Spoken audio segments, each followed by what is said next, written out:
Hello guys, and welcome back to another cold episode. On today's episode, we are taking a look at the best decks to climb within Yu-Gi-Oh! Master Duel with the new ban list in mind. The WCQ just happened, and it was absolutely dominated by Cool Tune, which is honestly not surprising. I think to the level at which it dominated was surprising, but I think most people were expecting it to be the most populous deck and the most represented. So, that being said, Cool Tune received a pretty significant hit on the ban list, which should go into effect the day that you see this.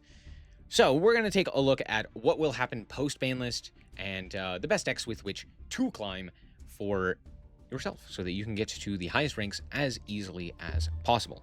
Now, when it comes to the ranked ladder, having the ability to kind of do your game plan regardless of like hand traps or non-engine, I think is most important, right? So a lot of like combo decks and such of that nature tend to do a little bit better in ranked than they would do in a more standardized tournament style format. So do keep that in mind. Regardless, we're going to take a look at this. Starting off with Cool Tune, the deck that was just hit. Yeah, we'll start with Cool Tune. I specifically made a tier for Cool Tune because I think Cool Tune, first and foremost, I was wrong about Cool Tune. I'll admit that. I think it was significantly better for climbing than I was letting on, and I think it just took an actual good deck list for me to recognize the qualities of it and for me to fully understand how to play it. Though, even with that being said, I still am not that big of a fan of it in general. Not just from, like, gameplay, but, like, for climbing. I still think it's weaker than some of the other decks. And the reason for that, actually, a lot of decks, especially now. And a lot of that is because of the fact that you have to draw the right hand traps for your opponent.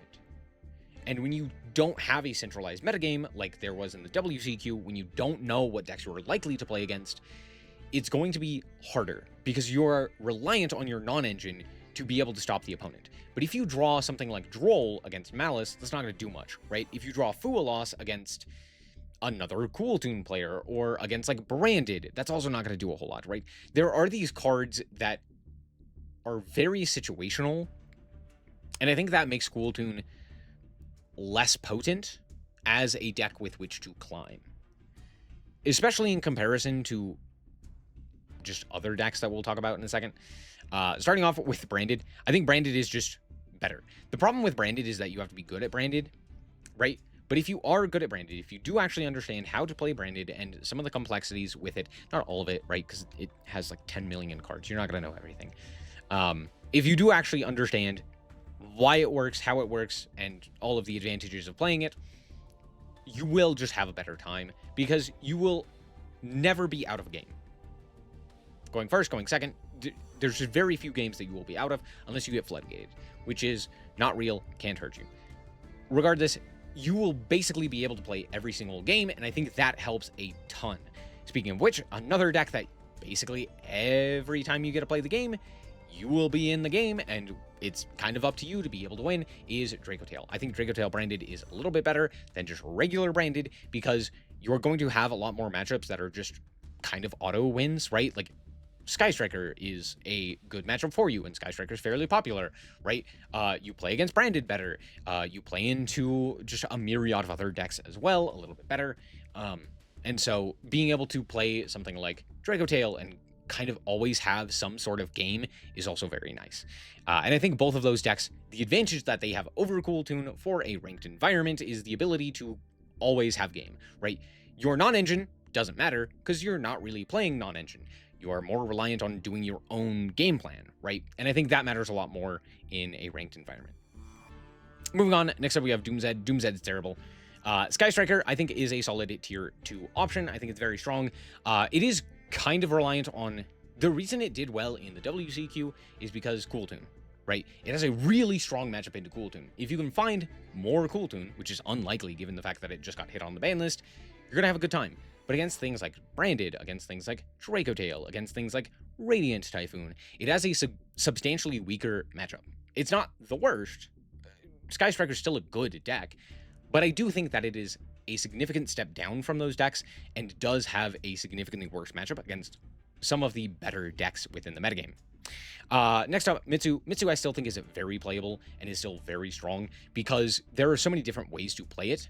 As far as like pure Mitsu goes, it's not really viable, but as a splashable engine, there's a ton of different ways to do that. You can play it in Elf Note. You can play it in Ogdoadic. You can play it with Yummy or with Ryziel. The list goes on, right? There's a bunch of different ways that you can play it. I think all of those relatively work. And if you do get to play the game, you do kind of just auto-win. There's not a whole lot of decks that have the ability to effectively stop Mitsu. I might move this down, but it's like at the bottom of tier 2. Next up, we have Elf Note. Elf Note auto-wins if it goes first. Has the ability to play a bunch of non-engine. Is extremely splashable in a bunch of different archetypes, or with a bunch of different archetypes, and has a really good time playing into a bunch of different non-engine. So I think for the most part, it's really strong. I don't think it's the best, not by a long shot, but it's pretty good. Vanquish Roll K9 is really good into both Branded and Draco Tail, and therefore, if those decks are going to see more play, Vanquish Roll K9 is also very good. Being able to play something like Retaliating Sea or Contact Sea also helps substantially because now you have an Earth monster that you can play while also being able to, like, floodgate the opponent as a hand trap and is more likely to resolve, and generally speaking as well, just playing the Vanquish Roll cards or the K9 cards do their own combo, right? You don't have to, again, rely on that non-engine to play the game or to stop the opponent, right? So, yeah, still incredibly strong for going first, or just in general, right? And obviously, when it comes to ladder as well, I'm less concerned about, like, inconsistencies, right? Sure, Vanquish Roll K9 might have some games where you don't really have a whole lot of oomph or, like, ability to play through hand traps or what have you. But that doesn't matter nearly as much because the games that you do get to play, you will likely be able to win. So there you go. Next up, Malice. Malice goes first. Auto wins the game. In a metagame that's diverse, where having a hand trap such as Droll might be very useful against something like Vanquish Roll K9 or Mitsu, but is going to be terrible against Malice, and not being able to, like, side deck in something like Lancia or what have you is going to be very helpful. Also, it gets to play some of the more powerful hand traps, notably Impulse. Impulse is always extremely valuable because it stops so many important cards. So you kind of just get to play hand trap control and then, like, normal summon a Cybers and do the whole line. So there's that. Again, it's a lot of these top tier decks are a little bit inconsistent, but the inconsistencies are not enough to prevent them from, like, playing the game and from doing their combos consistently enough to get you to climb, right? You may have a game where you're just out of it and you can't really do anything, and that happens, right? But you will have a lot of games where you do just kind of auto win, or where you're capable of pushing through, or, like, your engine is just more powerful, right? So there's that. Archmage is fine. I don't think it's a terrible deck. It's missing a lot of go second power because it does require you to play a substantial amount of engine to be able to start to play the game. Like, you have to see your field spell. If you don't see your field spell, don't really have a whole lot of options. You are reliant pretty heavily on being able to resolve your field spell and have it stick around. And if you can't do that, you don't really get a whole lot of advantage, right? You're just the worst of Elf Note. Anea Craft, I think, is actually fairly decent for climbing, mostly due to the fact that it's an anti-meta deck. So being able to play the Anea Craft cards and do the combo means that you are basically just going to auto-win, which, again, not terrible. And if you're good against a lot of the metagame, it's pretty nice. I might move that down to Rogue alongside Mitsu, but we'll see. Orcus, I think, is also pretty good, all things considered. It is another one of those big wombo combo decks, similar to that of Malice or Elf Note. And yeah, it just kind of do its combo and then win the game. It's also very difficult to stop, which I think is more advantageous when players aren't prepared for it, right? If you're not going to see, you know, hand trap control over and over and over again, it's going to be pretty good. Next up, Mermail. Mermail's okay. I don't think it has enough gas to play through a lot of the very potent end boards, right? Like, it's not realistically going to be Branded or Draco Tail or Vanquish Soul or Cool Tune or Malice or pretty much anything. So it can go first and it can play through some of those. And I don't think it's going to be... How do I put this? I think you're more likely to see your opponent misplay against your deck if you play Mermail than if you played a more common deck. But I don't necessarily think that matters as much, simply due to the quantity of interactions that a lot of these decks are capable of putting out. Like, Branded can do 10 million things. And so it kind of doesn't matter, because if you don't kill them, they're still going to be able to play the game. And then just kill you on the crackback. So, I don't think Mermail at this point has enough gas to do that anymore. Theoretically, it could. But I don't think it's fantastic. Ubel is just a worse version of Elf Note at this point. And even that, I don't really think is the case, because it has so many more bricks that it has to play just to be able to play the game. So, there's that. Luna Light's actually pretty good for climbing. Just because it's one of the decks that's just like, okay, draw the out. Did you draw the out? You didn't? Congratulations, you lose. I don't think it's bad. Like, just make a layered answer. If the opponent has the out, great. They have the out. Most of the time they won't. And you just get to win the game. Whether that's going first or second, right? There are going to be instances where you're not going to be able to get to the layered answer because you go second, or because your opponent hand traps you, or something of that nature. But I don't think that matters as much, because no one is going to be preparing for you explicitly, and I think that matters a lot. We don't have the new Fairy Tale card, so we're not going to talk about that. DDD is fine. It's playable. Hero, also fine. Also playable. The Macrocosmos on legs. Actually, I'm going to put this in everything else. The Macrocosmos on legs is nice. Even with that being said, I still don't think it's great. Hero has too many dead cards, too many problems going second, too many problems to spell traps, and quick effect interaction, and hand traps, and all sorts of issues across the board for being able to fully resolve the combo. And even if you do fully resolve the combo, you're still going to get board broken by X, Y, or Z. So I don't think it's fantastic, but I don't know. Someone can prove me wrong. Gem Knights are fine. I don't know. Without Orange Light, I'm not loving this deck. That's pretty much it. Magnets are magnets and have an auto win combo. I'm gonna move these down. Same with you. Magnets are magnets and have an auto win combo. Radiant Typhoon. I might actually put Radiant Typhoon at 1.5. Below Cool Tune.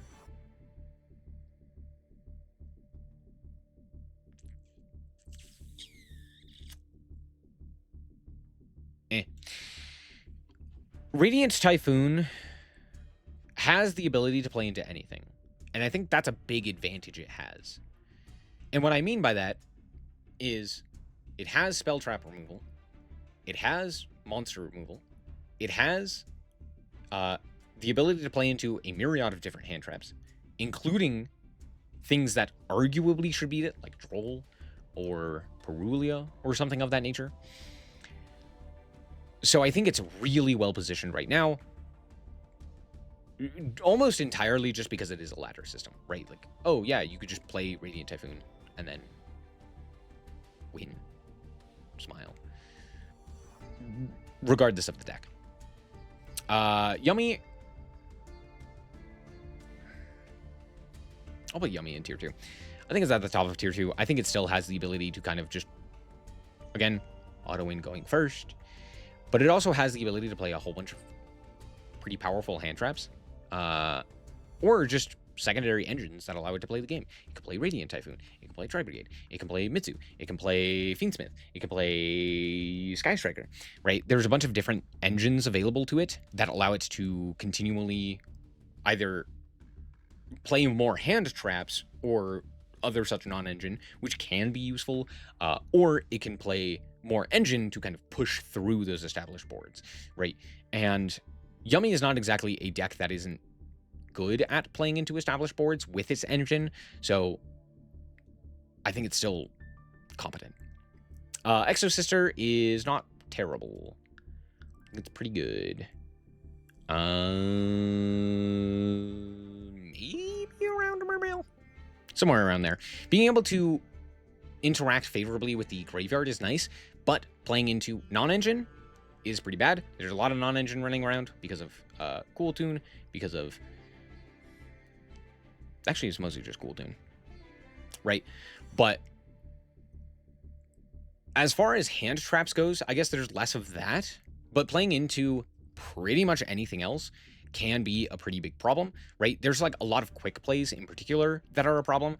Fallen into the Virtuous, Super Polymerization, what have you. And Caramel can't really effectively interact with those. It just kind of dies to those, right? So there's certainly stuff that you can do, but it's not like your end board auto wins. Whereas if you look at something like Orchist just wins the game if it goes first. Not entirely, but pretty much. Like, it's a very difficult and sticky board to deal with. So it's not like you could just walk over it or like deal with it by activating a card. Exo Sister kind of has that issue where it's like, oh yeah, if you activate Super Poly, or if you activate Fallen in the Virtuous, or if you activate X, Y, or Z, right? Or if you like bait out the Camarilla and then like activate Triple Tack, or activate a Branded Fusion, or something else of that nature, right? That's pretty much it.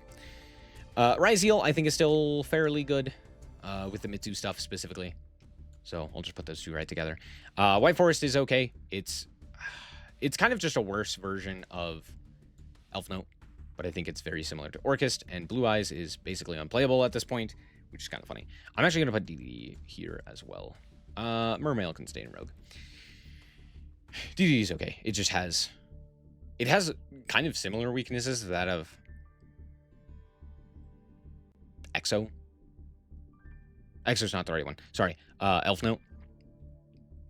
Except more exaggerated. It's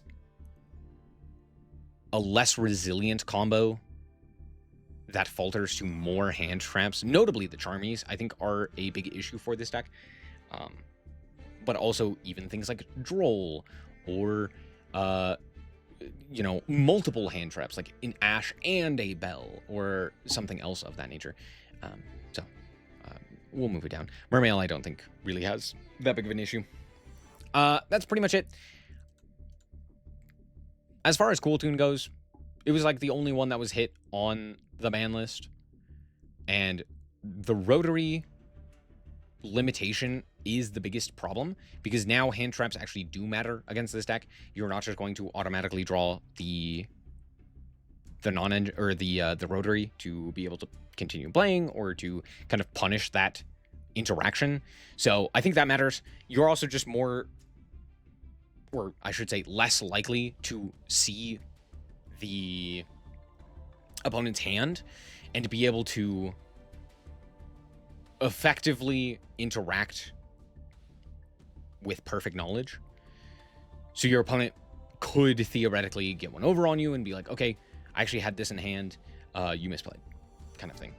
Or like, oh, you didn't know, and therefore can't prepare. And I think that will matter. Yeah. That's pretty much it. I don't know. Yeah. I've said my piece. Thank you. Thank you guys so much for watching. Hope that you guys did indeed enjoy. If you did, like us very much, so appreciate it. And remember to always stay frosty. Bye bye.